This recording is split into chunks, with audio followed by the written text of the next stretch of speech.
이 사귐에 대한 말씀을 이어가고 있습니다. 교제죠. 코이노니아.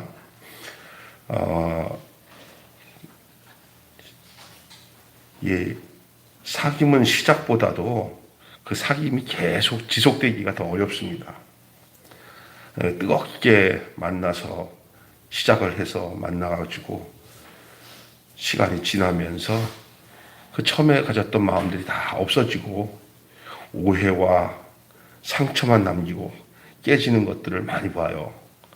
이게 공동체도 그렇고 개인 간의 어떤 부부 생활도 그렇고 또 교회도 그렇고 그래서 막 갈등이 심해요.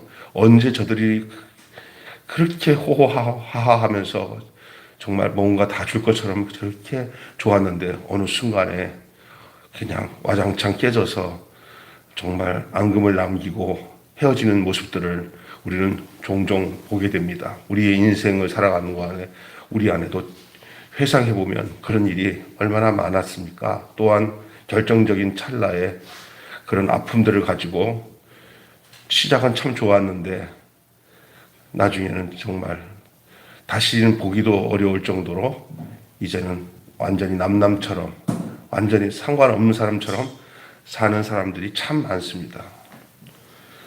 그렇기 때문에 지속이 더 어려운 게 사귐입니다. 사귀어도 끝까지 교제를 해도 끝까지 돼야 되는데 그거 쉽지 않아요. 우리가 죽고 못 살던 그 공동체가 미움과 갈등으로 깨지는 것들을 보는 것은 보는 사람도 고통스럽고 그 당사자는 더할 것입니다. 그렇게 열심히 했던 그 사람들의 믿음이 식어가는 것을 보는 것은 서로가 슬픈 일입니다. 여러분, 하나님과 사귐이 단절없이 더 친밀하게 이어지기 위해서 필요한 게 무엇입니까? 사실은 하나님과 온전한 사귐이 있으면 너와 나의 사귐도 온전해집니다. 그래서 이게 어디 보면 다투고 막 문제가 생기는 데는 솔직히 말해서 둘 다 똑같아서 그래요. 양쪽 다. 한쪽이 완전히 희생하면은 그쪽에서 뭐 다 이긴 것 같다고 하지만 그 희생하는 사람 통해서 그 한쪽이 나중에는 굴복을 하고 내가 잘못했어 하고 이렇게 되는데 똑같으니까 박수가 치고 똑같으니까 서로 뜯고 물고 뜯어지는 거예요. 이 박수 쳐도 이게 한쪽만 이렇게 하면 소리 안 나요. 그러니까 이쪽도 같이 그냥 치니까 소리 나는 거예요. 싸움 박질도 한쪽이 그냥 포기하면 끝이에요. 그런데 목사님 그게 쉽습니까? 가만 놔두면 한이 없는데 그렇지. 한이 없지. 당신이 박수 같이 하니까 한이 없지. 다 가지라고 그래. 다 알아서 하라고 그래. 지 멋대로 하라고 그래. 하고 다 맡겨버려야 되는 거예요. 그런데 그게 안 돼요. 그렇게 해봐요. 그래. 다 해봐요. 속으로는 나 여기까지 내가 참았거든. 내가 이 정도면 너도 끝내야 될 거 아니야? 근데 끝날 줄은 몰라. 더 큰 앙심을 가지고 나중에 이제 대전이 일어나요. 대전이. 그러면서 하는 소리가 내가 어디까지 참은 줄 알아? 이게 사람들의 모습이에요. 그래서 사람들이 있는 곳에 이게 하나 되지 못해요. 이게 서로가 끝이 없는 사귐, 시작도 중요하지만 지속하는 게 더 중요한 거예요. 한 30년, 40년 같이 신앙생활 하는데도 그냥 죽을 때까지도 그 사랑에 식지 않고 끝까지 가면 갈수록 해를 더듬으면 더듬을수록 서로 성도 간의 사랑이 더 풍성해진다면 얼마나 아름다울까요? 우리 매일교회에 이러한 하나님의 은혜가 넘치기를 정말 바랍니다. 사람이 많고 적고가 문제 아니라 구성원의 교회를 구성하는 모든 사람들이 끝까지 그 사귐을 지속할 수 있는 그런 아름다움이 있어야 됩니다. 그것은 그리스도와의 사귐을 통해서 진행됩니다. 우리가 하나님과의 사귐이 나와 너와 사이, 우리와 우리의 사이를 그것을 알려주는 바로미터예요. 하나님과 단절되면 사람 간도 단절되는 거예요. 그래서 보면 그 사람이 사람과 사람 사이에서 정말 대책 없이 정말 사람들에게 분쟁을 일으키고 힘들게 하고 고통스러운 것은 그 사람이 다른 문제가 아니라 하나님과의 관계가 어그러졌기 때문에 그럴 수밖에 없어요. 예, 또 우리가 근본적으로 원인을 치료하려면은 자기 자신에서 찾는 게 아니고 우리 사람과 사람 사이의 관계에서 찾는 게 아니라 나와 하나님 관계, 그 사람과 하나님 관계에서 그것을 찾아야 해결이 되는 거예요. 자, 우리가 정말로 하나님과 친밀한 사귐을, 우리가 하나님과의 친밀한 사귐을 방해하는 것들이 과연 무엇이겠습니까? 하나님과 사귐이 단절없이 더 친밀하기 위해서 우리가 무엇이 필요할지를 오늘 본문은 얘기하고 있어요. 여러분, 하나님과의 관계, 하나님과 사귐이 끊어지는 것들, 이거는 하나님과 관계뿐만 아니라 사람 관계도 그래요. 서로 간에 뭐가 끼어들면은 그 관계가 끊어지냐면은 죄를 범할 때, 예? 죄를 범할 때 관계가 끊어져요. 죄가 있는 곳에는 단절이 오게 돼 있어요. 단절되었기 때문에 죄가 왔기도 하지만 또 죄를 범하기 때문에 단절이 오기도 해요. 여러분, 하나님께 나가는 것을 방해하는 것이 죄입니까? 죄책감입니까? 비록 죄를 범하였어도 관계가 끊어지지 않는 방법이 있습니다. 절정적인 얘기는 뭐예요? 죄가 있거나 죄책감이 있으면 관계가 끊어집니다. 그렇다 할지라도 관계가 끊어지지 않는 방법, 장치를 마련해 놓았습니다. 그것이 요한 사도가 지금 이 성도들에게, 그 사랑하는 성도들에게 보낸 편지에서 아주 정확하게 얘기하고 있는 게 있습니다. 인간은 어쩔 수 없어도 죄를 지을 수밖에 없어요. 살다 보면 그럴 수밖에 없어요. 완전할 수가 있을 수가 없어요. 인간이. 자꾸 우리가 우리의 완전성에다가 딱 해놓으면은 그때부터는 외식을 하게 돼요. 속이, 여러분 어떤 게 보면 인간 냄새 풀풀 나는 게 좋아요, 아예. 이렇게 자기 가면 쓰는 것보다, 인간 냄새 풀 나는 게 아예 더 난 줄로 믿습니다. 겉으로는 거룩한 척한데 속은 더 악한 것보다, 그걸 외식이라고 그래요. 하는 것보다 아예 그냥 속이 다 보여. 속이 다 보이는데, 그러기 때문에 뭐냐면, 뒷담화가 없어. 다시 말해서, 그냥 속이 다 보이니까 허물이나 부족함이 그렇게 큰 문제가 되지 않아. 진짜 무서운 사람이 어떤 사람인지 아세요? 속에 5만 가지 죄를 다지면서 겉으로 아름답게 포장하는 사람들 있잖아요. 사기꾼 같은 놈들. 그게 진짜 문제예요.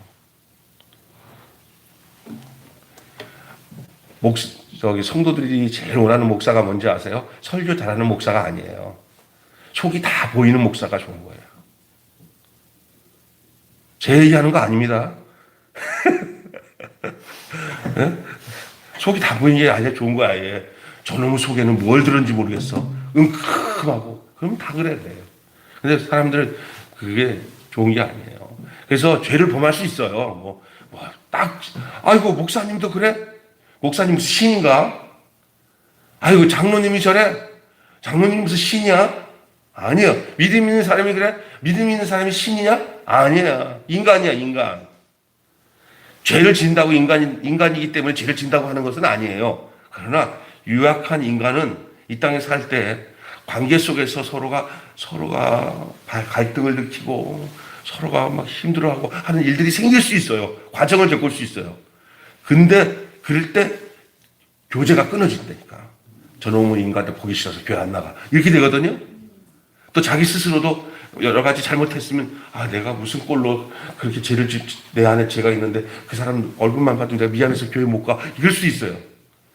여러분 죄송하지만 교회는 그럼에도 내가 다른 사람에게 해를 끼쳐서 교회를 나오지 못하겠다. 내 양심이 있지. 그래서 교회를 못 나오는 경우들도 있어요. 관계가 끊어지기도 있어요. 어떤 사람은 다른 사람에게 어려움을 줘서 서로 갈등이 있어서 교회를 못 나와요. 저도 교회를 부목사 생활도 하고 이렇게 하다 보니까 큰 교회 있을 때 보면은 이런 사람들이 있어요.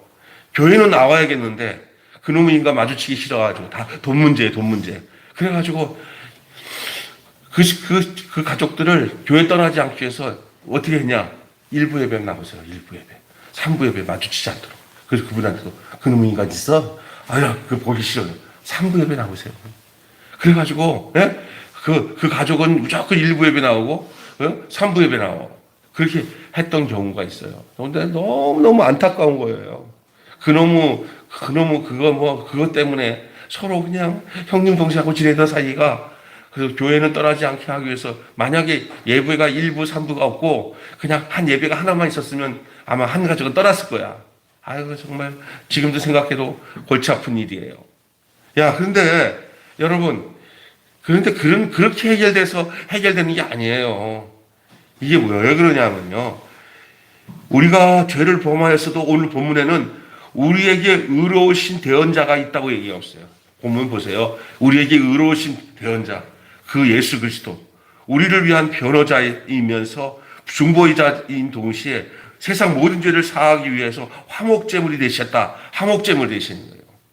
그러니까 모든 관계 속에서 서로가 사귀지 못하는 관계의 모든 벽을 헐고 다시 서로가 화목제물이 되는 것은, 화목제물이 되는 것은 뭐냐면은 예수 그리스도밖에 없다는 거예요.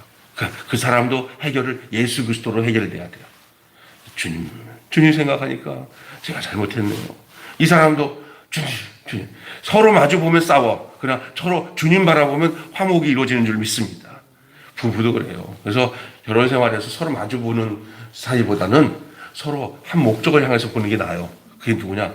신실이 엄마가 저를 바라보지 말고 예수님 바라보고 거기서 하나가 되고, 나도 예수님 집사람만 바라보지 말고 예수님 바라보고 하나 되면은 그게 가장 안전한 장치입니다. 성도도 그래요. 예? 그래서 마주 보는 게 좋은 게 아니라 같은 방향을 바라보는 것입니다. 같은 한 주. 그래서 해결을 누구에서 보냐면 네가 변해야 돼. 네가 변해야 돼. 그렇게 해결되는 게 아니라 바로 나를 향하신 주님이 나를 어떻게 하셨는가 생각하니까 내가 뭘 감당하겠어. 나를 위해서 하신 주님을 생각하니까 내가 남편에게 뭘 못하겠어. 나를 위해서 향하신 주님을 생각하니까 내가 아내에게 뭘 못하겠어 하면서 그 해답을 주님께 받으면서 서로가 하나 되는 거예요. 예? 그래서 그게 화목제물이에요. 어느 목사님이 사모님이랑 그렇게 갈등이 많고 그런데 사모님이 제일 좋아하는 게 통닭구이래요. 통닭구이. 그런데 그날 또 목사님이 무슨 잘못을 했어. 그래가지고 사모님한테 쫓겨나가지고 집에 못 돌아갈 지경이 되는데, 그런데 갑자기 친구 교회에서 이렇게 있다가 기도하다가 갑자기 통닭이 이렇게 막 보이더래요. 아, 기도응답이다. 통닭을 해갖고 그 집 근처에 있는 맛있는 통닭집 가서 통닭 제일 좋은 걸 해가지고 싹 사가고 하는데 그 통닭을 여기다가 창문에다 놓고는 이렇게 부채로 흔들어가지고 냄새가 쏙하게 되니까 통닭 이렇게 해서 문 여는데 누가 통닭이냐 문 딱 여는데 그걸 빨리 꺼내가지고 여보 이것도 그랬더니 통닭 보더니 들어와 그러더래요. 그래서 그 목사님 하는 얘기가 우리 집의 화목제물은 통닭이다. 그 얘기하는데 얼마나 웃겼는지 몰라요. 어떤 목사님? 그 일화가 있어요. 아주 재밌어요. 그런데 그게요. 서로 간에 화해를 시킬 수 있는 분은 이 사람을 화해를 시키지 못해요. 관계가 끊어지는 것은요, 사귀지 못한다는 것은 대화가 안 되는 거예요. 근데 오로지 대화가 되는 사람은 있어요. 그게 뭐냐면 예수예요. 저번에 내가 어떤 집에 한번 갔었어요. 갔던데 그 장로님은 아주 그 교회에서 사고뭉치 장로인데 그 부부가 나이 차이가 좀 나는데 그 자매랑 억수로 갈등이 심해. 그래도 살아. 그래서 그러더니 아내는 아내대로 남편은 남편대로 아주 원망의 하늘에 꼭대기까지 가 있어요. 이쪽에 아내는 다니면서 자기 남편 흉보고 다니고 남편은 자기 아내에 대해서 그냥 막 흉보고 다니고 이렇게 살아요. 그래도 둘이서 같이 사는 이유가 하나가 있어요. 뭔지 아세요? 교회 때문에 살아요. 교회 때문에. 나 이거 놀랬다니까요. 교회 때문에. 예. 그렇게 살면서도 교회 안에서 해결돼요. 그리스도 안에서 해결된다니까요. 심지어 그 목사님이 그 장로님한테 뭐라고 하냐면 너는 성질이 지랄 같으니까 교회 떠나면 안 된다 그랬대요. 성질이 지랄 같아서 교회 떠나면 성질이 나쁜 사람일수록 교회 떠나지 말아야 된다는 거예요. 교회에서 다 해결되는 거예요. 진짜 내가 보니까 진짜 그래요. 안 그랬으면 저 대책이 안 쓰는 집이에요. 그냥 다 교회 안에서 해결되는 거예요. 그 교회가 다른 말로는 화목제물이신 예수 그리스도인 줄 믿습니다. 그게. 그래서 죄를 범하여도 자꾸만 이게 관계가 끊어질 이유가 없고 사귐이 끊어질 이유가 없는 것은 우리에게 의로우신 대언자이시면서 우리의 화목제물이 되신 예수 그리스도가 있기 때문에 그렇다는 거예요. 여러분이 중요한 얘기입니다. 죄를 가볍게 여기는 것보다 더 치명적인 실수가 뭔지 아세요? 죄를 가볍게 여기는 것보다 더 치명적인 실수, 죄를 지어서 갈등하는 거 이런 것보다 더 치명적인 실수는 은혜를 가볍게 여기는 거예요. 은혜만 충만하면 모든 죄는 서로 간의 죄는 화목제물이 되신 예수 그리스도를 통해서 다 해결되는 줄 믿습니다. 그가 흘리신 피값은 얼마나 놀라운지 몰라요. 모든 죄를 다 속하고 다 용납하고 이해하고 존재로서 바라보게 한다니까요. 도리어 이런 생각을 하게 돼요. 아유, 저놈의 인간. 내가 필요한 존재야. 필요한 존재야. 그래서 나를 위해서 뭘 못한 것 때문에 원망하는 게 아니라 서로가 저 사람의 그 부분의 약점을 내가 보충하기 위해서 존재하고 있다. 이런 생각으로 싹 변화돼요. 그래서 그 하나됨이 완벽하기 때문에 내가 저 사람이랑 하나 돼야 되는 게 아니라 부족함이 있기 때문에 하나 되려고 하는 거예요. 제가 이런 얘기 옛날에 한 적이 있을 거예요. 어떤 장로님이 참 부부가 금실이 좋은데 그 장로님의 부인인 권사님이 갑자기 병이 걸려서 암으로 돌아가셨어요. 그 나이가 이제 60이 좀 넘었을 때. 그런데 그 권사님이 돌아가실 때 제일 슬퍼했던 사람이 누구냐면은 그 교회 동갑내기 여자 전도사님이에요. 그 여자 전도사님이 그 권사님이랑 그렇게 친했어요. 그냥 친하고 그렇게 친했는데 그 죽으면서 전도사님, 우리 남편이 워낙 털털해서 저 대신 남편 좀 돌봐주시지 하고 죽었어요. 예? 그러니까 너무너무 사랑하는 관계예요. 그 권사님이랑 그 권사님이. 그런데 이 전도사님은 전혀 그런 생각이 없고 그 권사님 살아계실 때는 뭐 편하게 우리 장로님 하면서 지냈는데 가까이 이제 아내가 죽고 난 뒤에 보니까 얼마나 그냥 그 부족한 부분들이 얼마나 많이 보이는지 이렇게 보면은 언제든지 뒷주머니에 이렇게 있으면은 이 우라가 늘 이렇게 나와 있어요. 이렇게 이거 보세요. 이게 나와 있어요. 이렇게 늘.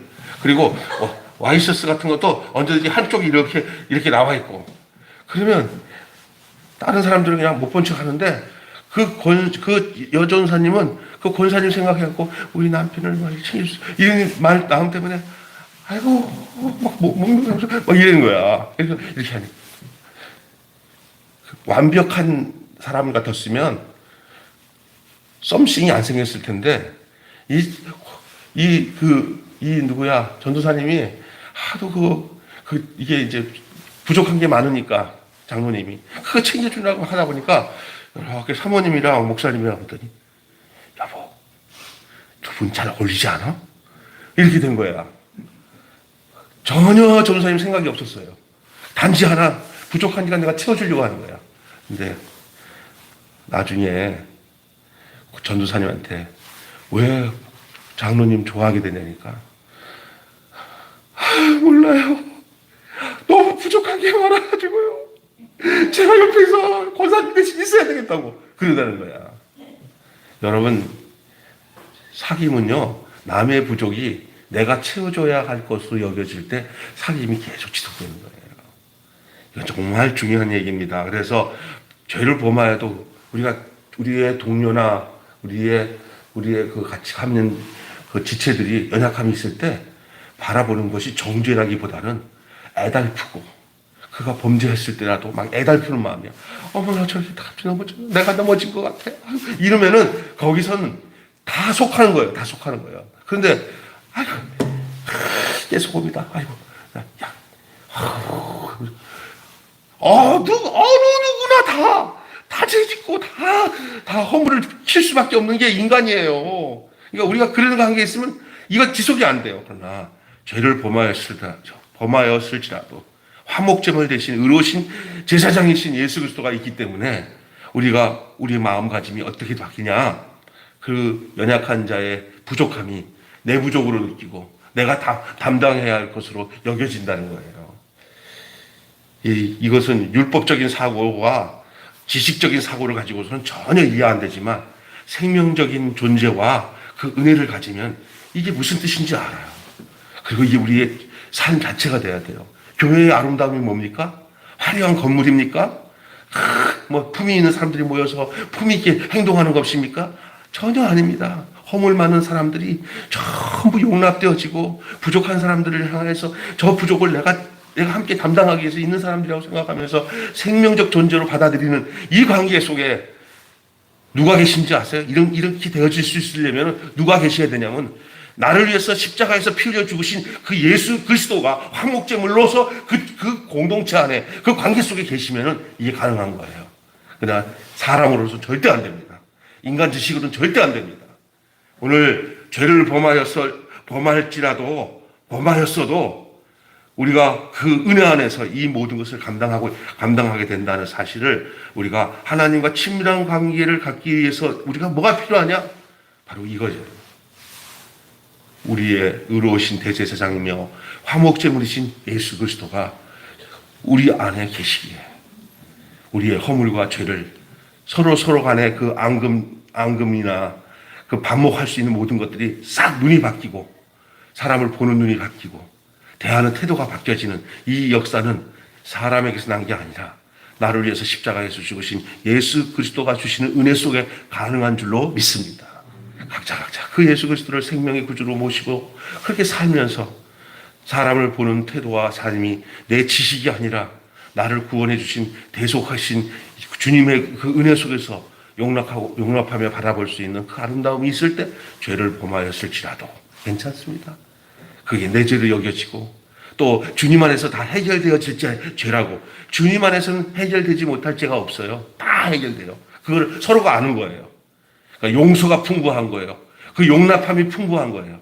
그리고 어떤 데는 완전히 마녀사냥처럼 한 사람을 향해서 완전히 그래서 결국 그곳에서 조그만 실수로 인해서 교회에 해를 끼치거나 서로 간의 관계 속에서 사람한테 힘 있는 사람 쪽에서 사람이 붙어가지고 한쪽 사람을 막 이지매하고 막 왕따시켜서 결국 쫓아내는 그런 상황은 전혀 이곳에서 있을 수가 없어요. 왜냐하면 죄를 용납하는 자세가 다르기 때문에.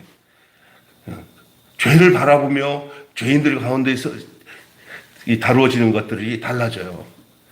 이런 분위기가 얼마나 아름다운 분위기예요. 예. 천국이 어디서 이루어지냐고요. 이런 데서 천국이 이루어지는 거죠. 그런데 작금에 일어나는 많은 교회와 인간관계 삶 속에는 이런 원리는 어딘가 사라져버리고 아주 무서운 이런 인간관계 속에서 그냥 무 자르듯이 자르고 사람들을 대하는 태도가 자기들의 이해관계 속에서 함부로 생각하는 그런 관계 속에서 살아가면서 상처당하는 사람들이 얼마나 많은지 몰라요. 교회 안에서 얼마나 정말 뭐든지 용납되어져서 어떤 경우가 그 교회의 영적 깊이를 있는지 아세요? 야, 그런 사람도 교회에서 그냥 아무렇지 않게 신앙생활해? 야, 그래. 야, 저 죽일 놈이 교회 나와? 그런데도 아무 이상 없어? 다 기쁘게 받아들여? 그게 깊이요. 믿습니까? 그런데, 잠깐만, 얼마나, 저 사기꾼이 또 우리 사기치려고 떨어졌네. 저는 이런 사람이었어요, 저도. 사람을 평가하면서, 이거 전 교회 불편해요. 근데 어떤 사람이 정말 사람들한테 손가락질 당하고 어려운 사람인데 교회 왔을 때 어떤 마음이 내 안에 오냐면은, 주여, 우리 교회가 저런 분을 감당할 수 있는 교회이기 때문에 하나님이 보내주셨네요. 이런 마음들이 가질 수 있게 되더라고요. 이게 진짜 좋은 거예요. 이런 마음속에 있을 때 우리가 어떤지 아세요? 지속되는 거예요. 계속 사귐이. 우리의 사귐이 좋은 사람들끼리, 마음 맞는 사람들끼리 사귀는 것은 세상 사람 다 해. 근데 그 세상 사람들이 어느 정점에 가면요, 여기 맛이 다 떨어지거나 이해타산에 뭐가 안 되잖아요. 그러면 붙잡듯이 잘라요. 있을 때는 좋지만 없을 때는 아주 야무지게 끊어버리는 게 세상이에요. 그렇잖아요? 근데 교회는 그 사람이 더 망가질수록, 더 어려질수록 더 애정을 가지고 대하는 곳이, 그것이 바로 아름다운 사귐이에요. 그래서 진짜 친구는 어려울 때 알아요. 어려울 때. 믿습니까? 예? 진짜 친구는. 근데 가장 진짜 친구가 누구냐? 내 친구 예수님. 주 나를, 내 친구 예수님. 이 예수님밖에 없어요. 근데 그 예수님이 있는 사람은 예수님처럼 똑같이 그런 마음을 갖게 돼요. 그래서 우리가 지식으로 예수를 알지 말고 그 예수님이 내 안에 계셔서 내가 그 예수님처럼 사는 삶이 돼야 돼요. 예수 생명이 내 생명, 예수 마음 내 마음, 예수 눈 내 눈, 예수님 손발 내 발 될 수 있는 그런 아름다운 역사. 그게 바로 성육신, 그리스도가 말씀이 육신이 된 것처럼 우리가 또다시 예수 그리스도의 살을 먹고 그 양식을 먹어서 똑같이 예수님처럼 내놓는 거예요. 교회가 그래야 되는데 그냥 어떤 지식을 함양하고 똑똑해지고 그런 것으로 신앙생활, 똑똑한 사람들이 더 무섭다니까요. 사기꾼들을 세상에서 나쁜 짓 해갖고 큰 사고 치고 사기치는 놈들이 사기 아주 고등자 사기를 친 애들 이렇게 가서 IQ 검사하면은요, 착하게 사는 사람들보다 몇 배나 더 높아요. 진짜. 똑똑하니까 사기 치는 거예요. 아예 순수하게 그냥 사기를 치지 못할 정도로 그냥 머리가 안 좋은데 마음이 따뜻하고 그 철가방 우수씨 같이 그냥 따뜻하고, 그게 더 하나님이 기뻐하시는 생명의 사람들이에요. 자, 또 한 가지가 있는데 그는 그를 아노라 하여도 그리스도를 안다는 것은요, 인격적인 깊은 사귐을 통해 갖는 지식을 뜻합니다. 그 지식은 그리스도의 계명을 지키는 것으로 증명되지만 우리가 착각하지 말아야 될 것은 생명이 우선이고 뭐를 지키고 행하는 것이 우선이 아닙니다. 잘못하다가는 그 생명 없는 행함과 그 행동이 자기의 의를 드러내기 때문에 더 불행한 결과를 갖고 올 수가 있어요. 기억해야 될 게 뭐냐면, 진짜 생명은 그 생명에 걸맞은 행동이 따라오지만 행동으로만 어떤 것을 지키는 것으로만 뭘 하다 보면은요, 생명 없이 하는 일로 인해서 나중에는 남는 게 없어요. 이게 인격적인 관계죠. 인격적인 관계를 통해서 그 삶이 나타나야 돼요. 바른 순종이 바른 지식에 대한 표지이기는 하지만, 그러나 더 우선인 것은 그분과 나와의 생명적 관계 위치예요. 모르는 것보다 더 큰 문제는 제대로 알지 못하고 안다고 있거나 제대로 믿지도 못하면서 믿는다고 생각하는 것이 더 문제가 돼요. 대부분 거짓말이에요. 포장하는 거예요. 그래서 포장된 믿음, 거짓된 믿음들은 뭐냐? 생명 없이 어떤 행위와 행동을 통해서 이루어지는 것들이에요. 그래서 뭐냐면요, 하나님께서 이끄시고 인도하시는 것은 가만히 있었으면 아무것도 안 할 것 같죠? 절대 안 그래요. 하나님은 더 분명하게 하나님의 생명을 가진, 그리스도의 생명을 가진 자들은 직접 하나님의 손으로 그를 이끄셔요. 그러니까 급하게 내 생각과 내 방법으로 뭘 판단하지 않아도 돼요. 그냥 의로우신 주님께 다 맡기고 주님의 이끄심에 따라 움직이는데, 내 힘을 빼야 주의 이끄심으로 가게 돼 있어요. 그때는 뭐냐? 아무 힘도 들어가지 않으면서 행해요. 근데 아주 자연스러워요. 예를 들어서요, 이승엽이가 왜 이렇게 안타를 잘 치냐, 홈런을 잘 치냐 그랬더니 자기가 공을 칠 때 절대 힘이 안 들어간대. 그리고 특별히 홈런 칠 때는 그냥 그 스무스하게 그냥 내 배트에 공이 맞는 촉감이 있대요. 아, 홈런이구나. 안 돼요. 근데 어떤 느낌이냐면은 하나도 힘이 안 들어가고 이 허리로 싹 치면은 이상하게도 힘이 안 들어가 홈런을 치면은 홈런이 들어간대요. 이 다리가 싹 올라가면서 뺐다 한번 칠 때 딱 맞을 때 느낌이 있대요. 그때 느낌인데 그게 모든 피로를 싹 가시게 하고 하나도 힘이 안 든대요. 근데 어떨 때 자꾸만 어려워지냐? 이게 긴장하면서 뭔가를 이루려고 막 몸에 힘이 들어가면은 안 맞는데 공이. 이거는 골프나 뭐 어떤 거나 다 그래요. 우리 재훈이한테도 내가 그 얘기해보면 재훈이가 하더라고요. 그날 컨디션에 힘이 쫙 이렇게 자기 힘이 다 빠져가고 뭔가 새 힘이 왔을 때 되더래요. 예? 예? 그 국가대표 될 때 그 고등학교 3학년 때도 지 힘이 아니래. 자기도 생각하더라고요. 내가 어떻게 했는지 모르겠대요. 예? 그게 있어요. 우리 인생 살아갈 때 하나님이 이끄시는 것은 내 힘이 빠져야 돼요. 내 힘이 빠져야 그 일이 돼요.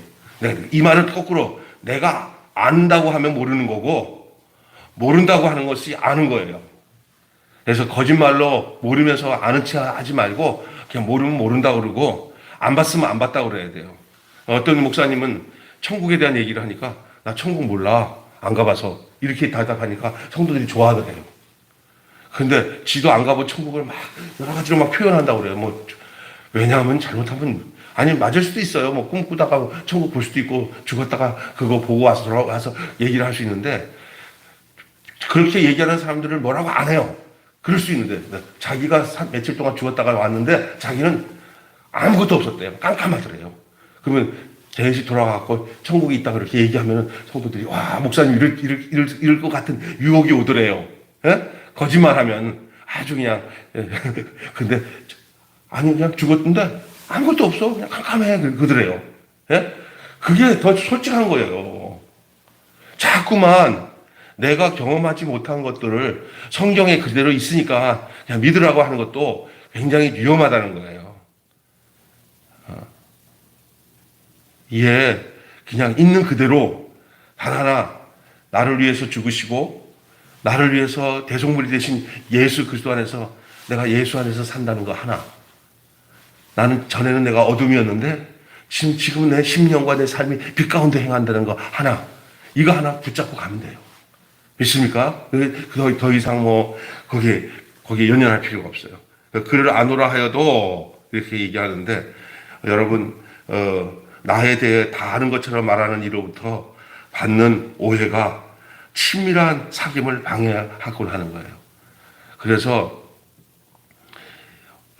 다른 사람들에 대해서 내가 뭐 당신이 좀 뭐 하는데 내가 좀 당신 좀 가르쳐 줘야겠다고 해서 이게 말하는 거 조심하라는 거예요. 사람들한테 이렇게 보면 눈에 보여요. 그러면 조금 믿음이 먼저 들어온 사람이 막 다른 사람들 막 이렇게 지적하고 가르쳐 주고 싶은 마음이 생기잖아. 절대 하지 말라는 거예요. 절대 안 하는 게 낫다는 거예요. 왜냐하면 그것 때문에 그 사람에게는 진짜 아름다운 관계를 무너져요. 그래서 지금까지 보면 이렇게 살아가던 사이에서 삶에서 공감은 해줘요. 공감.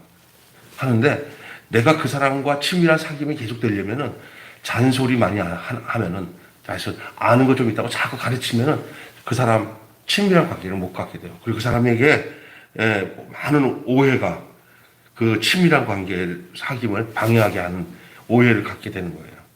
그래서 하나님과의 관계도 마찬가지예요. 그냥 내가 아무것도 모른다고 하는 백지 상태에서 하나님께 내가 놓여져야 하나님이 쓸만하구나 그렇게 생각하는데 그냥 하나님이 뭘 기록해놨는데 이게 뭐야 이거 뭘 다 써놓은 거야 그러면 하나님은 우리가 백지 상태에 있는 것을 좋아해요. 우리가 뭘 많이 써놓은 거 가지고 하나님 앞에 뭐를 가르쳐 드리려고 하고 알려주려고 해서 내가 갖고 있는 모든 사상이나 내가 갖고 있는 지식들을 막 좀 거기다 써가지고 나 이런 사람이에요 하나님 나 이렇게 기록했어요. 넌 내가 아무것도 하지 말고 백지 상태로 놀아가는데 왜 그렇게 했냐? 하나님은 그렇게 말하실 것 같아요. 왜냐하면 하나님으로 인해서 쓰여지는 내 인생만이 그것이 참되고 그게 올바르고 복된 거예요. 안 그러면은 안 되는 거예요. 그래서 우리가 인간관계 속에서 우리가 안다고 하는 일들은 그러니까 답답한 게 하나님 앞에서 내가 답이 없는 게 하나님의 답이에요. 그러니까 어떨 때는 자기가 너무 똑똑하지 못하고 뭘 모르는 것 같다고 그러니까 철학자들이 정말 하나님 못 만나는 이유가 뭔지 아세요? 안다는 게 너무 많으니까 못 만나는 거예요. 철학자들이. 그러니까 백지 상태라는 게 뭐냐면은 나는 아는 게 아무것도 없고 당신 한 분 아는 것으로 당신 한 분 아는 것으로 내가 만족합니다. 그럴 때는 얼마나 좋아하는지 몰라요. 내가 너에게 내가 주고자 하는 모든 은혜를 너한테 듬뿍 담아주시라. 그런 거예요. 똑똑해지고 싶은 것이 인간의 그 선악과 따먹은 죄예요. 아주 똑똑해지려고 뭔가를 인간적으로 해보려고 하는 것들이 그게 다 하나님의 은혜를 떠나게 하는 거예요. 성도들 모두가 하버드대 나오고 뭐 캠브리지 나오고 서울대 나와도 하나님 앞에서는 아무것도 아닌 것처럼 주님 앞에 주님 앞에 서 있으면 최고예요. 예, 그 군목 목사님, 내가 군대 있을 때 그 목사님이 하는 얘기가 자기 아는 목사님이 어느 강남에 이름 되면 알만한 큰 좋은 교회 부임 가가지고 이제 설교를 했대요. 근데 보니까 그 변호사, 의사 뭐 이런 사람들이 많으니까 야, 특별히 의사들이 많고 또 그 법관들이 많으니까 설교 때마다 법적인 얘기를 하고 설교 때 할 때마다 의학적인 사전을 어디다 찾아가지고 막 해갖고 서로 공감대를 가지려고 그 설교 준비를 했대요. 예? 그런데 그 서울대 병원 무슨 병원 과장 좀 되는 그 목사님 그 장로님 한 분이 그 장로들끼리 뭐 콕콕 찌르면서 네가 얘기해 이러더라고요. 그러더니 어떤 사람이 그냥 누가 고양이 목에다가 방울을 달냐 그러더니 한 사람이 자기가 자진해서 목사님한테 찾아뵙고 얘기를 했더래요. 목사님이 어떻게 생각할지 모르겠지만 목사님, 우리는 의학적인 지식을 들으려고 교회 온 건 아니거든요. 목사님이 전문이 하나님 말씀 전하는 게 목사님 전문인데 그런 거는 아예 의학적인 얘기나 법적인 얘기나 하지 마시고 하나님 말씀만 해주셨으면 좋겠어요. 그랬다고 하더라고요.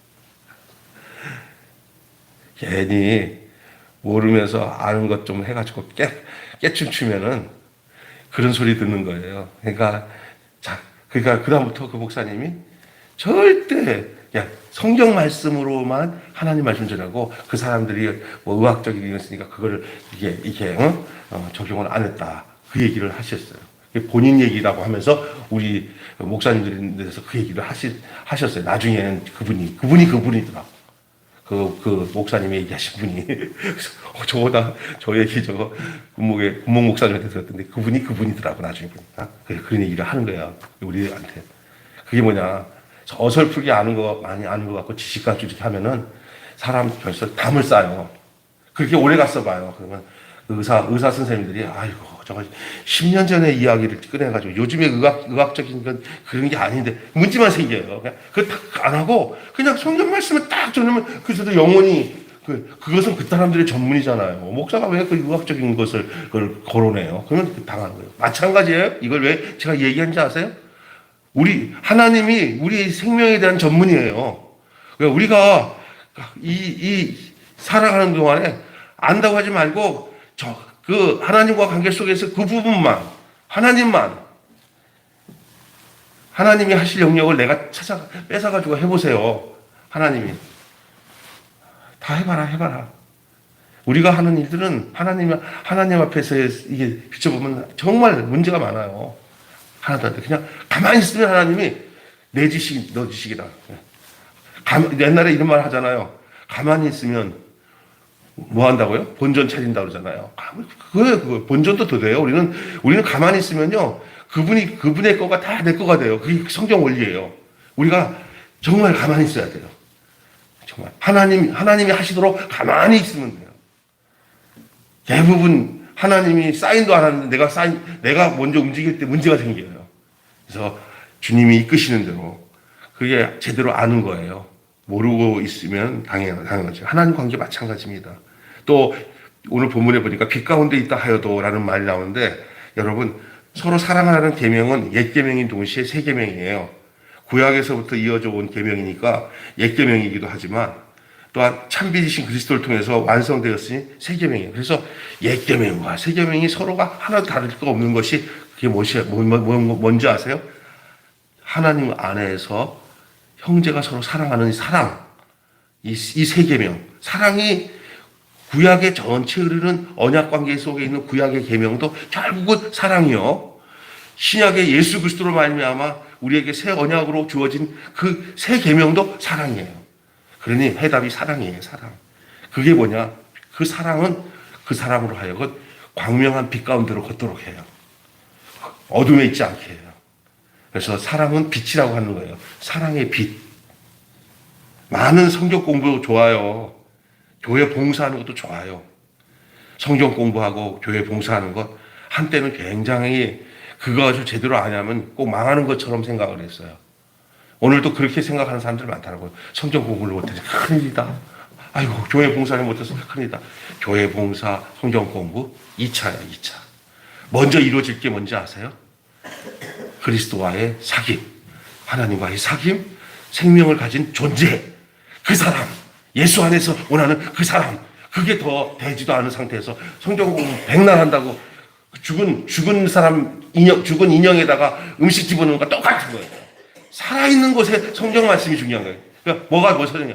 아니 목사님 성경 공부해야 그 사람이 영원히 살아야죠. 아닙니다. 성경 공부로 영원히 사는 게 아니라 십자가에서 죽으신 예수 그리스도와 함께 거기서 거듭나야 살아요. 우리가 어떤 면에서는요, 이게 성경을 파헤쳐야 거기서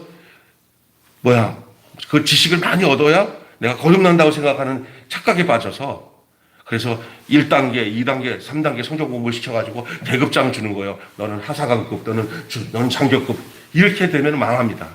그러면서 거기에 우월감에 빠져가지고 너는 몇 단계야? 나 1단계야. 아주 이렇게 돼버려요. 계급적으로. 이건 망하는 거예요. 하나님의 관심은 당신의 생명을 우리에게 분열하는 거예요. 예수 생명, 내 생명이 되는 거예요. 그 상태에서 성경을 봐요. 존재가 바뀌어진 상태에서 성경을 보면 성경의 내용이 달라져요. 그게 다 진짜 양식이 돼요, 양식.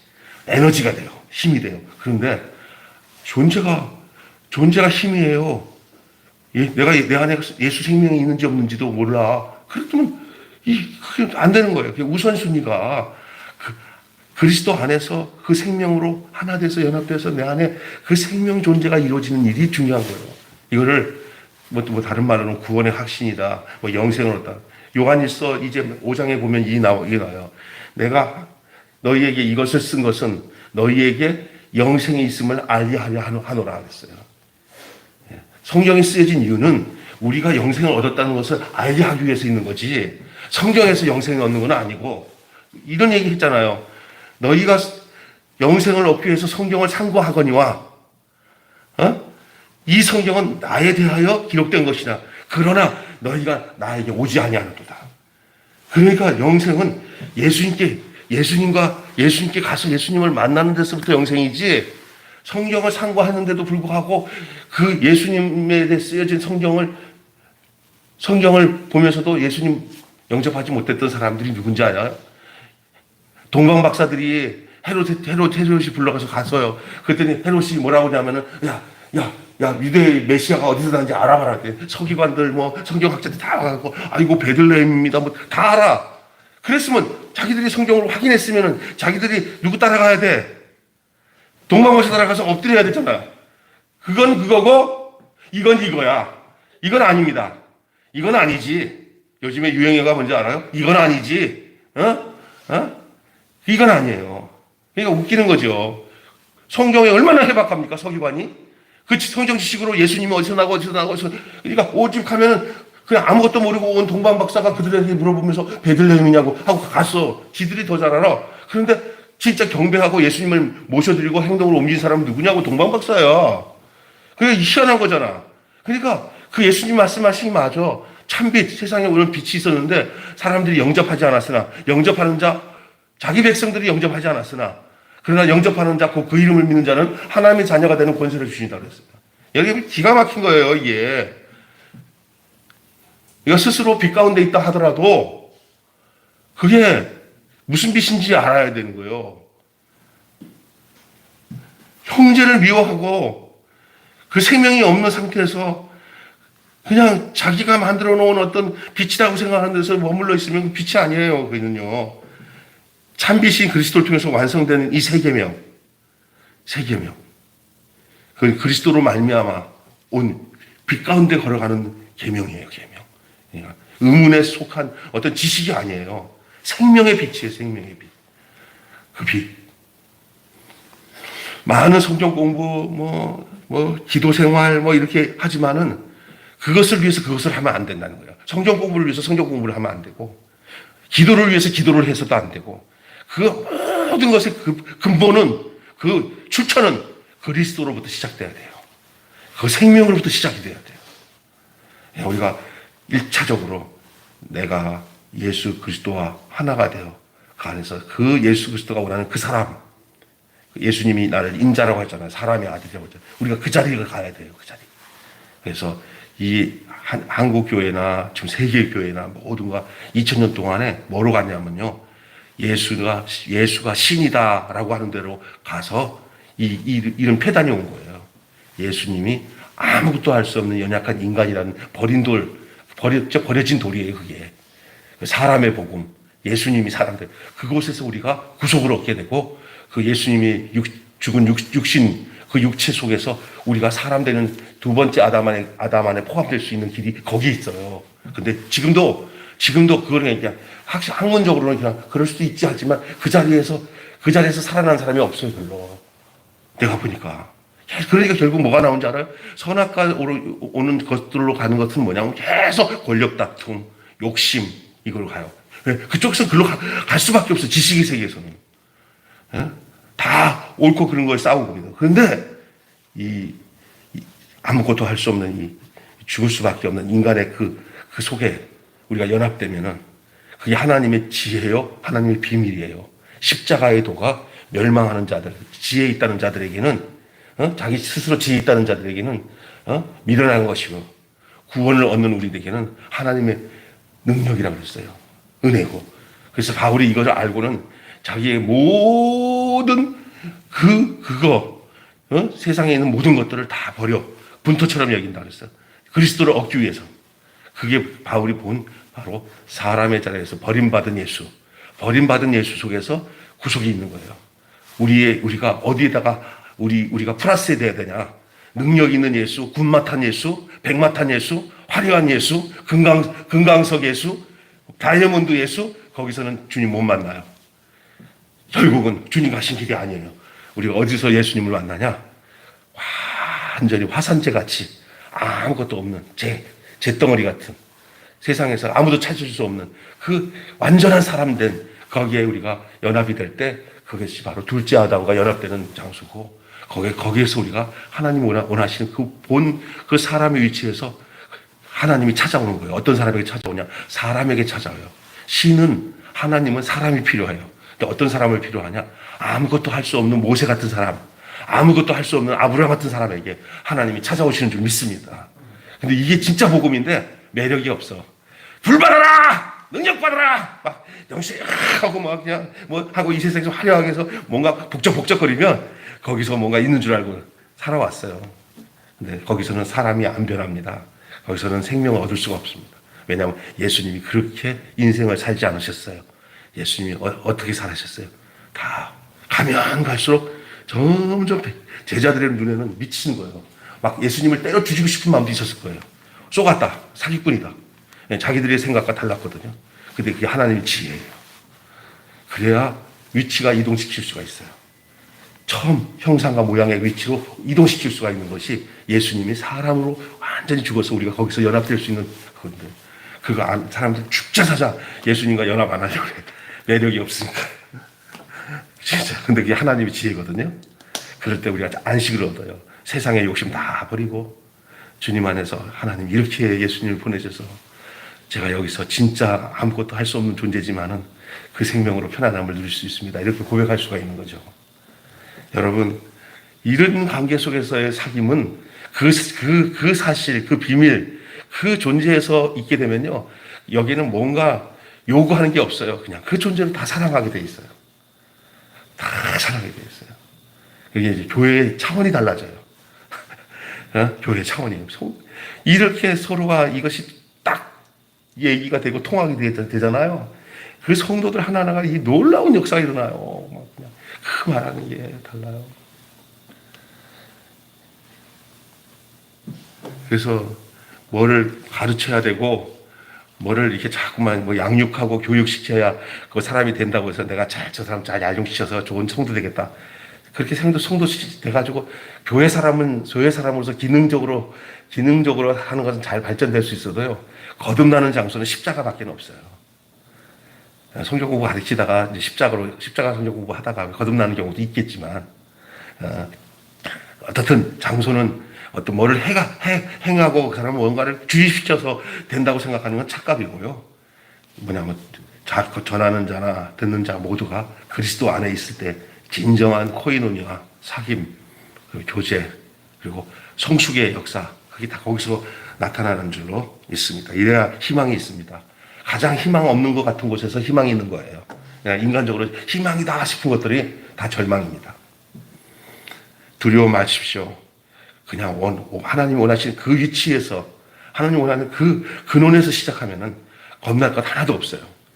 십자가만이 우리의 자랑이고, 그리스도만이 우리의 전부가 되어 우리가 그 안에서 참된 평안과 안식을 누리며 아름다운 사귐을 이루어가는 우리의 몸된 교회가 되어지기를 주님의 이름으로 축원합니다. 기도하겠습니다. 하나님 아버지, 우리에게 의로운 대언자가 있지 않습니까? 그렇습니다. 우리에게는 그 예수님이 우리 교회의 주인이시고 머리시고, 우리는 그에 붙어있는 산돌들이오니, 하나님 아버지, 우리가 모두를 생명으로 보게 하시고 새로운 피조물로 보며, 아버지 하나님, 사람을 대할 때도 하나님을 대하는 듯한 마음으로 행할 수 있는 온전한 하나님의 사람들, 그리스도의 온전한 사람들, 생명 안에 속한 사람들 되게 해 주시옵소서. 우리 매일교회 참으로 연약하고 또 질병으로 고통당하는 우리 형제자매들이 있습니다. 우리 장로님들이 있습니다. 하나님께서 긍휼히 여겨주시고, 우리 눈으로 볼 때는 애달고 힘들지만 하나님은 그의 약함과 그의 그 고통과 그의 힘들어하는 그 과정을 통해서 당신을 드러내고, 또 당신이 그들에게 찾아가기를 원하시고, 십자가에서 그리스도를 주님께서 영화롭게 하신 것처럼 저들을 그 고통 가운데서 십자가를 경험하게 하고 그리스도와 연합하게 하시기 위한 하나님의 놀라운 계획과 인도하심이 저들에게 있어서, 저들이 완전히 육체적으로 모든 건강이 회복되어졌을 때 저들의 영혼과 삶이 주님이 원하시는 아름다운 모습으로 완전히 원위치하며 회복되어지는 놀라운 축복을 허락해 주시옵소서.